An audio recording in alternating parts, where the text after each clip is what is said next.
Welcome to Queen My Channel. Aku bukan penggoda episode 24. Julia pulang ke rumah dengan senyuman merekah. Namun ponselnya tiba-tiba saja berdering, pertanda sebuah panggilan masuk yang ternyata dari nomor tak dikenal. Julia sedikit ragu untuk menjawabnya. Namun pada akhirnya dia pun memilih untuk menjawab. Toh daripada dia harus mati karena penasaran. Halo, jawab Julia pelan. Jul, masih ingat Mami? Julia kaget mendengar suara yang sangat dikenalinya itu. Mami? Bagaimana bisa dia dapat nomor ponselku? Ada apa lagi dia menelponku? Tanya Julia di dalam hati. Ada sedikit ketakutan di hatinya. Mami? Sahutnya sedikit gagap. Iya Jul, benar. Ini Mami. Kamu di mana? Tanya Mami di seberang telepon sana. Aku sedang di jalan, ada apa Mami? Mami dapat nomor ponsel aku dari mana? Tanya Julia, tak tahan untuk tidak bertanya. Itu, Mami mintanya pada Henny. Henny tidak ingin memberi, tapi Mami yang memaksa. Kamu tenang saja, Mami tidak ada niat apa-apa kok. Mami ingin mengundangmu datang ke acara perpisahan Mami. Karena Mami mau pindah ke luar negeri Jul. Ayo datanglah, hitung itu sebagai pertemuan terakhir kita. Walau bagaimanapun, kita pernah bersama-sama dalam mencari uang kan? Ucap Mami di seberang sana, menjelaskan maksud dan tujuannya menelpon. Julia terdiam sesaat. Dia bingung saat ini harus bagaimana. Bukan tidak ingin bertemu dengan Mami lagi, tapi keadaannya sekarang yang mempersulitnya. Kapan Mi? Tanyanya. Malam besok, di klub biasa Jul, datanglah, Mami menunggumu. Aku gak janji ya Mam. Oke, baiklah, tapi Mami sangat berharap kamu bisa datang. Sementara di sisi lain, seorang wanita tengah berhadapan dengan satu lelaki yang berpakaian serba hitam. Ambil uang itu dan lakukan apa yang aku mau. Perintah Aileen pada lelaki berbaju hitam di hadapannya. Wanita itu adalah Aileen. Baru saja dia melempar uang 1 gepok di dalam amplop warna coklat sebagai imbalan untuk lelaki berpakaian hitam itu. Lelaki berbaju hitam itu lantas mengambil uang dengan senang hati. Siap, akan aku laporkan padamu, ucapnya. Laporkan semuanya tanpa terkecuali. Dan satu lagi, aku butuh bukti yang kuat atas semua laporanmu, ucap Aileen dengan nada memerintah yang tegas. Aman, semuanya sesuai keinginanmu. Aileen tersenyum semik, membayangkan wajah Julia. Satu saja kesalahanmu, maka kamu akan tamat. Batinnya tersenyum jahat. Sesampainya di rumah, Julia langsung disambut oleh kedua anaknya. Mama, teriak keduanya berlarian. Hai sayang. Julia memeluk keduanya lalu melabuhkan beberapa kecupan di pipi masing-masing. Mama habis bertemu dengan Daddy ya? Tanya Revano. Iya sayang, kok abang tahu sih Mama habis bertemu dengan Daddy? Padahal Mama belum bilang loh. Itu Revano menunjuk tanda merah di leher Julia. Ada tanda itu, Ma. Biasanya jika Mama habis bertemu dengan Daddy, pasti ada tanda merah di leher Mama. Julia terdiam dengan mulut terbuka lebar. Bodohnya dia bisa melupakan kecerdasan anaknya itu. Ini cuma digigit nyamuk kok, Bang. Gagap Julia berkilah. Amuk, Mama gigit amuk, Bang. Racau Revano dengan bahasa cadelnya. Iya sayang, Mama digigit nyamuk. Ayo kita masuk, ajak Julia pada kedua anaknya.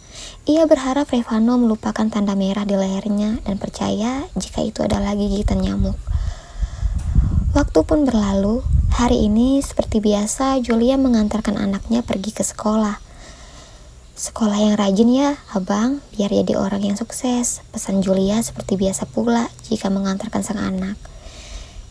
Itu mamanya Revano kan? Iya, itu dia. Aku lihat dia selalu sendirian kalau mengantar Revano. Janda kali ya. Terdengar suara bisikan dari para ibu-ibu yang juga merupakan orang tua murid di sana.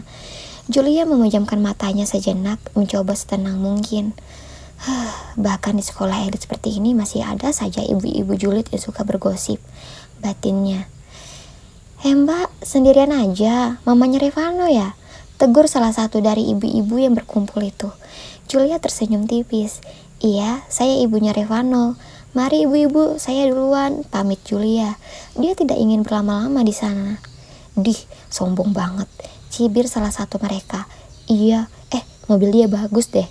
Berarti dia kan orang kaya. Tapi ya jangan sombong-sombong gitulah. Masa gak mau singgah sebentar untuk berkenalan? Celutuk yang lain. Saat melihat Julia malah melenggang pergi bukannya mampir mereka. Mungkin dia sibuk. Halah, paling juga sok sibuk. Julia hanya bisa menghela napas mendengar sayup-sayup gunjingan itu. Sudah lama rasanya dia hidup damai tanpa mendengar suara para ibu-ibu julid.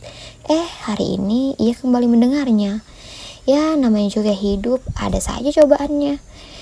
Julia memilih menundukkan telinganya dan membisukan mulutnya. Rasanya sangat sayang saja jika energinya dihabiskan untuk meladeni hal-hal tidak penting seperti itu. Gunjingan seperti itu bagi Julia tidak apa-apanya dibanding cacian dan hinaan para ibu-ibu di kampungnya dulu. Julia langsung saja menjalankan mobilnya pergi dari sekolah Revano. Dia melajukan mobilnya menuju apartemen Henny.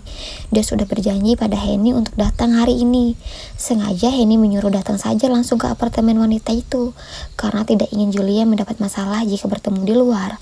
Seperti yang waktu itu mereka bertemu di luar dan malah bertemu dengan Lauri. Sebelum sampai ke apartemen, Julia memutuskan untuk singgah sebentar ke minimarket untuk membeli beberapa bahan makanan.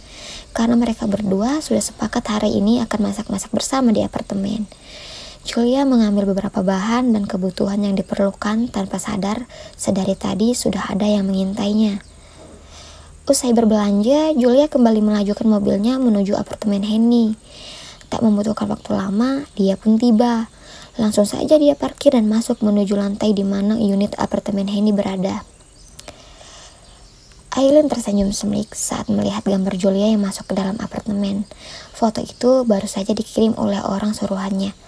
Hoho, kira-kira siapa yang mau dia temui di apartemen? Tanya Aileen di dalam hati.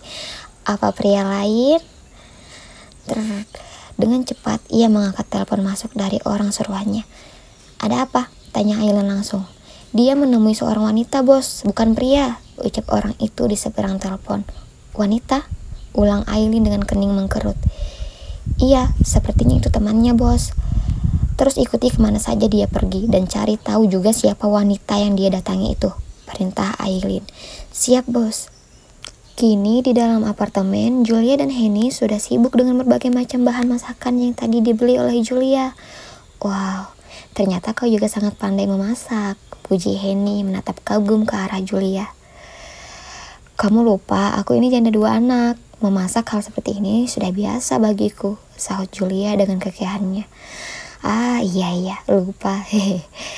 Jul, udah dapat telepon dari Mami? Tanya Henny. Nah, itu juga yang mau aku bicarain sama kamu, Hen. Aku bingung sebenarnya mau datang atau tidak. Tapi kasihan Mami. Walau bagaimanapun, dulu dia sudah membantuku, ucap Julia mengutarakan kebimbangannya. Kalau aku sih datang, Jul. Ya, kamu tahu kan, aku masih bergelut di dunia malam. Tapi kalau saran aku sih, kamu mending gak usah datang. Takutnya suami kamu marah kalau sampai tahu. Itu dia masalahnya, Hen, sahut Julia lesu. Tapi dia tidak akan marah kalau tidak tahu, ucap Henny memainkan alisnya memberikan kode. Julia yang paham pun mengangguk dengan senyum misterius di wajahnya.